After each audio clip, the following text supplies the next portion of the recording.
Because I know that simple minds view censorship as an acceptable form of argument, I'm citing fair use section 107 of the Copyright Act, that's Title 17 U.S. Code, specifically the comment and criticism clause.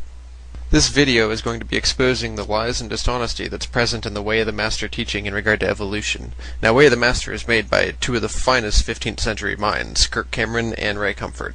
Yes, the same Ray Comfort that's responsible for the atheist nightmare banana fiasco. The vast majority of their arguments are just laughable from a number of different standpoints, and I'll be pointing those out. You've traveled to another dimension. A dimension not only of contradiction and speculation, but also one that defies logic and is based on blind faith. A journey into a nebulous land whose limits are that of imagination.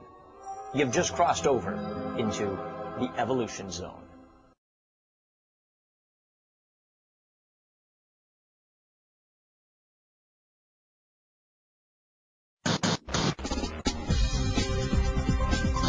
Seek and save the lost the way Jesus did. There's only a certain amount of time left, time left.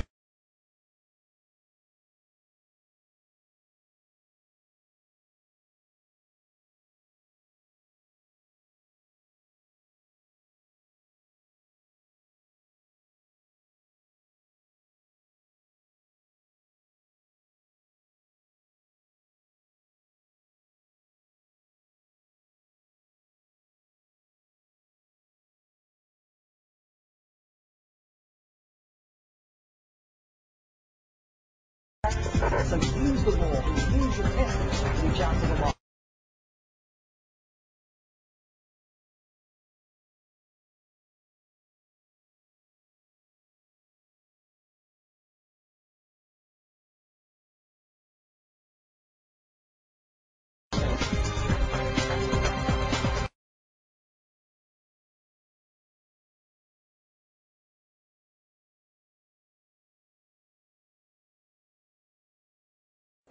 What you're about to see was not planned. There was no script, there were no writers, there were no cameras, no production crew, no lighting, no graphic artists, and no editors.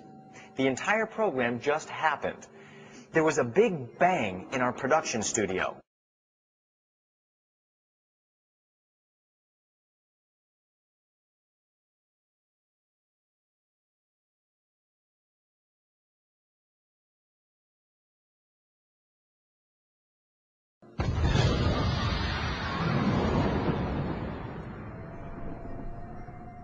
And here we are. Could you believe that? Of course you couldn't. Nobody in his right mind could.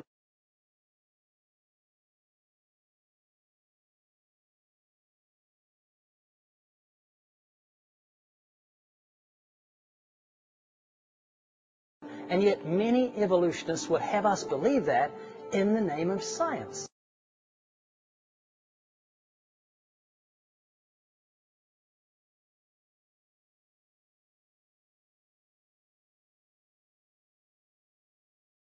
There was no creator, no space, no energy, no matter. There was nothing. And then there was this big bang, and out came the sea and the land. And birds and flowers and trees and elephants and giraffes and horses and cats and dogs. And of course, man and women. And this took countless millions of years.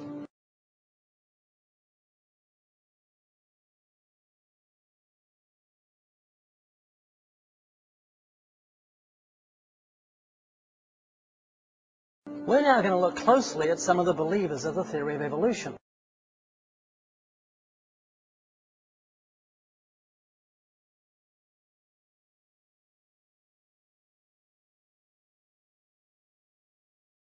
And we want you to listen very closely to the type of language they use.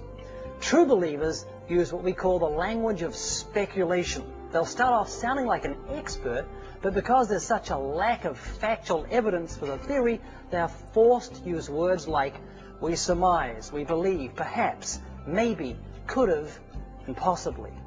And then they'll end up saying things like, well, I really don't know, I'm not an expert. So watch for these phrases and for these words.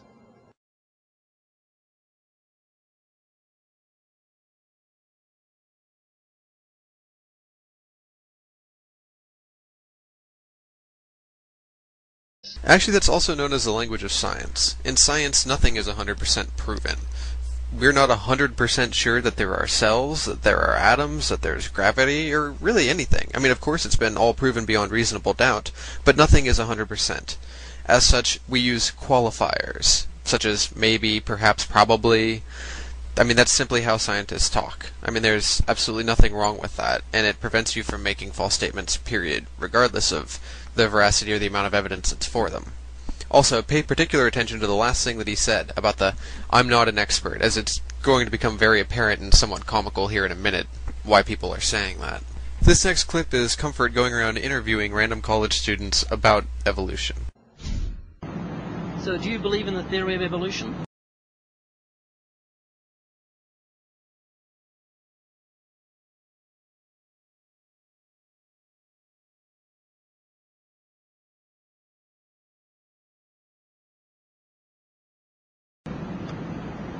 I do. Do you believe man evolved from apes? Yeah, because of biological evidence, I believe that.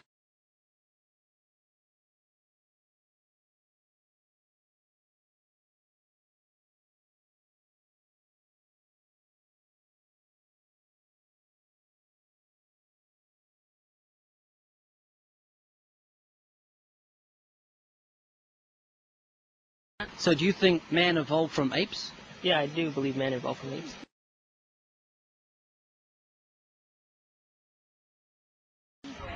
Do you believe in the theory of evolution? Yes, definitely. Could you be specific about the evidence? How the planet Earth evolved from heavy particles and matter coming together, and then slowly as it cooled off, single-cell life forms developed in the ocean, and then slowly they evolved into multi-celled organisms, and then eventually into humans.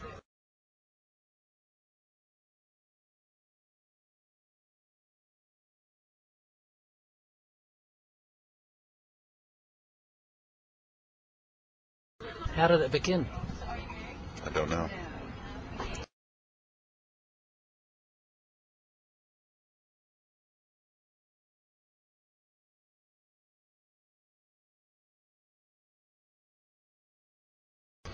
Probably the Big Bang Theory.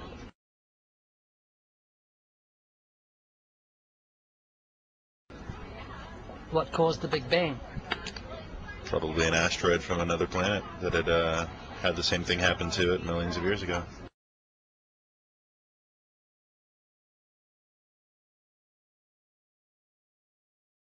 Where did the other planet come from? I don't know. I really don't know.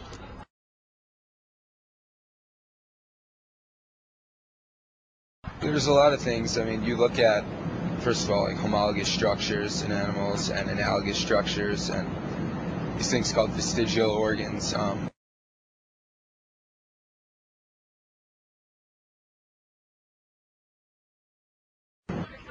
Did they come out of the sea? Yeah. Yeah, that's where they evolved, because that's the only place that could support life. Okay, when they came out of the sea, was there air? Was there air?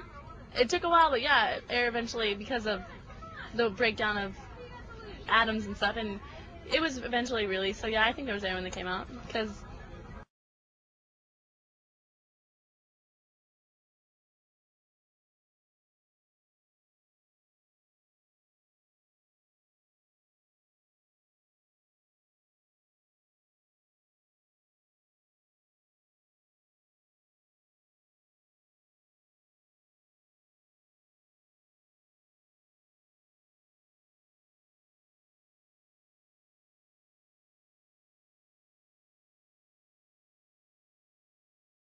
When they came out, what came out of the ocean? I don't know. You tell